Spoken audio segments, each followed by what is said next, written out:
നീ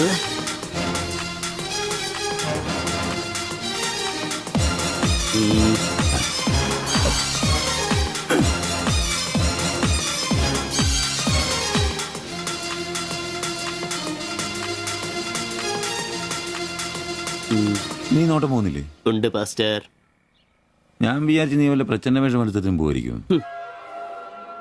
ഈ വന്ന നാട്ടുകാരെ കൊണ്ട് എന്റെ തന്തയ്ക്ക് വിളിപ്പിക്കും. യൂണിഫോം ഇടറാ. അത് ശരി. ഡ്രൈവറുടെ സീറ്റിന് കാക്ക ഷർട്ട് ഇടണമെന്നാണോ ഡ്രൈവർ കാക്ക ഷർട്ട് ഇടണമെന്നാണോ നിയമം? എന്റെ പൊന്ന ആംബ്രോസെ, ഒന്നാമത്തെ ഓട്ടം കുറവാ. അതിനിടയ്ക്ക് നീ ഈ കോലത്തിൽ ഓട്ടോ ഓടിക്കുകയും കൂടെ ചെയ്താ പേടിച്ച് നാട്ടുകാരനകത്തിട്ട് കയറുകൂടാ. ആരായി ഡ്രസ് മേടിച്ചേ? ഞാൻ തന്നെയാ. നീയാ?